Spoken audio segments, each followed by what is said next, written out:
नमस्कार दोस्तों, क्या आपने कभी सोचा है कि भारत में जो संसद है, उसमें सांसदों की जो संख्या वो कैसे निर्धारित होती है?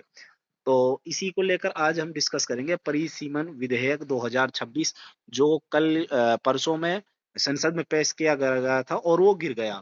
तो सबसे पहले हम इसके बारे में परिचय देखेंगे। उसके साथ-साथ हम परिचय के साथ-साथ परिसीमन विधेयक 2026 क्या है?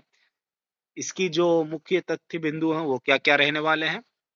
भारत में अब तक कितनी बार परिसीमन आयोग गठित हुआ है? परिसीमन आयोग में अध्यक्ष कौन होते हैं? चुनाव कैसा होता है इसका और इसके लाभ और इम्पैक्ट, चुनौतियाँ, एग्ज़ाम पॉइंट। तो आज की जो ये क्लास है इसमें ये सारी चीज़ें होने वाली है। तो डिस्कस करते हैं हम शुरुआत से। तो परिसीमन जो है वो क्या होता है? परिसीमन विधेयक अभी जो पेश हुआ था संसद में, वो लोकसभा में वो गिर गया। तो परिसीमन विधेयक 2026 एक महत्वपूर्ण संवैधानिक प्रस्ताव है, जिसके तहत भारत में लोकसभा एवं विधानसभा क्षेत्रों की सीमाओं का पुनर्निर्धारण किया जाएगा। डिलिमिटेशन जो है, ये है क्या? तो इसमें क्या होता है कि जनसंख्या के हिसाब से जो लोकसभा अभी वर्तमान में 543 है, इसको जो सीट है उसको निर्धारित किया जाता है विधानसभा और लोकसभा की।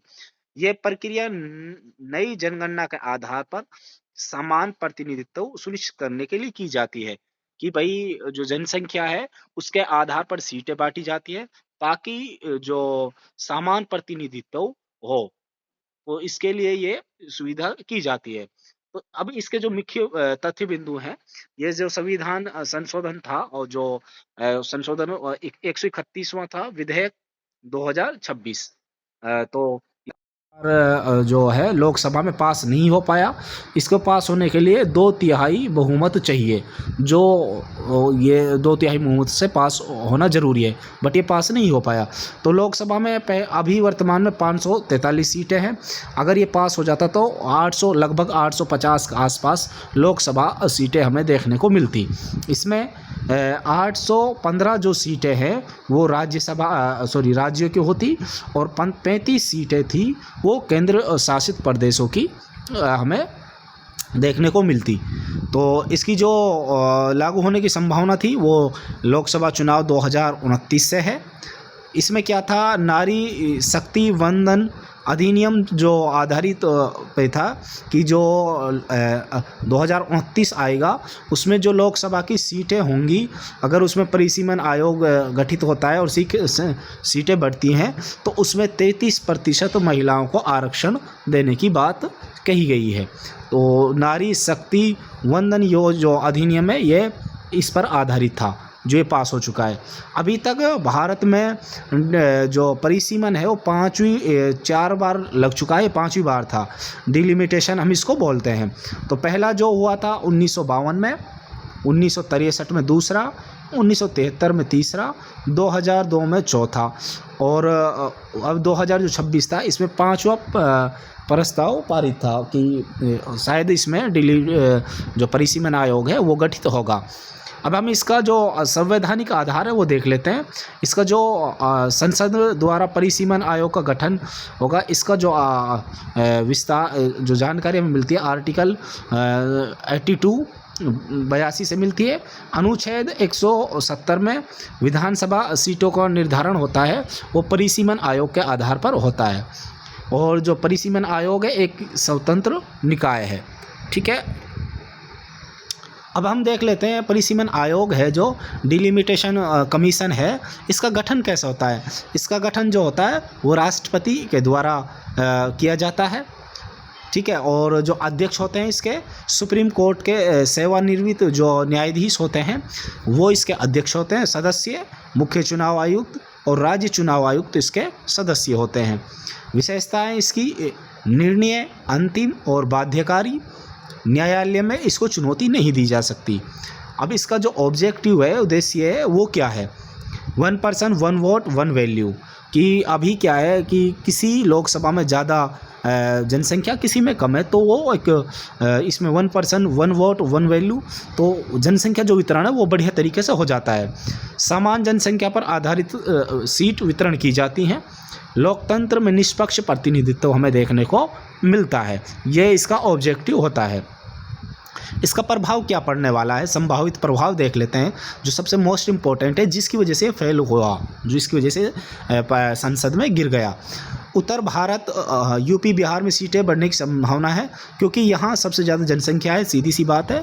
तो जहाँ जनसंख्या ज़्यादा है वहाँ लोकसभा की सीटें और विधानसभा की सीटें भी हमें ज़्यादा देखने को मिलेंगी। दक्षिण भारत में सीटें कम होने का अनुमान है।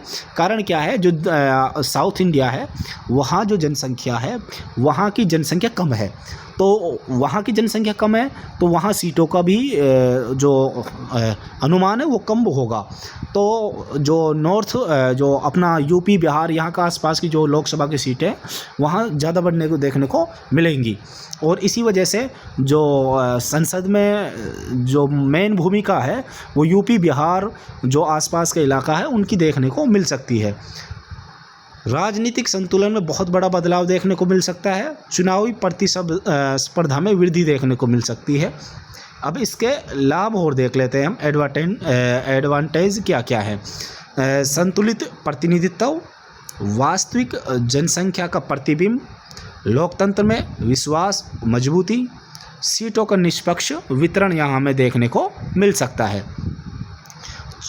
चुनौतियाँ क्या है, गैरीमैंडरिंग का खतरा। गैरीमैंडरिंग क्या होता है, साथियों मैं एक बार बता दूं, गैरीमैंडरिंग क्या होता है कि राजनीतिक के लिए एक जो दायरा सेट किया जाता है कि भाई सीटों के लिए, उसको हम गैरीमैंडरिंग बोलते हैं।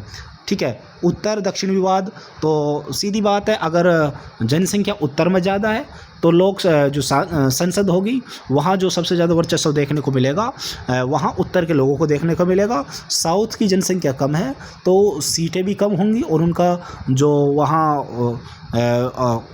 उसकी भागीदारी भी वहाँ कम देखने को मिल सकती है। पारदर्शिता की मांग और प्रशासनिक जटिलताएं। अब एक एग्जाम पॉइंट देख लेते हैं। 42वां संविधान संशोधन हुआ था 1976 में, इसमें सीटें फ्रीज कर दी गई थी। ठीक है, 543 सीटें फ्रीज कर दी गई थी। और 84वां संविधान संशोधन 2026 तक यहाँ सीटें फ्रीज कर दी गई कि परिसीमन 2026 तक नहीं लगेगा, 2026 के बाद परिसीमन लगेगा। तो इसीलिए अब ये 2026 में हमें देखने को मिला है।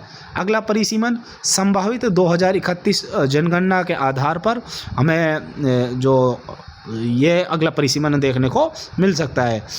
भारत में पहली बार इतनी बड़ी सीटों का बड़ा जो सीट है इतनी ज़्यादा बढ़ेंगी, ये पहली बार देखने को हमें मिल रहा है। बट मैं एक बार फिर बता देता हूँ, ये लोकसभा में ये बिल पास नहीं हो पाया, क्योंकि लोकसभा में पास होने के लिए इसको 2/3 बहुमत से पास होना ज़रूरी था, जो सरकार के पास नहीं है, इसलिए ये लोकसभा में पास नहीं हो पाया।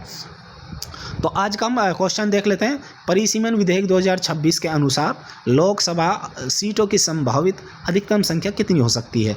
तो option A 600, option B 750, option C 850 और ऑप्शन डी 900। इसका उत्तर आपको साथियों कमेंट सेक्शन में देना है। अगर वीडियो अच्छी लगे तो प्लीज़ हमारे चैनल सनाया एजुकेशन को ज़रूर सब्सक्राइब कर लें। मिलते हैं साथियों नेक्स्ट वीडियो में, अभी के लिए धन्यवाद।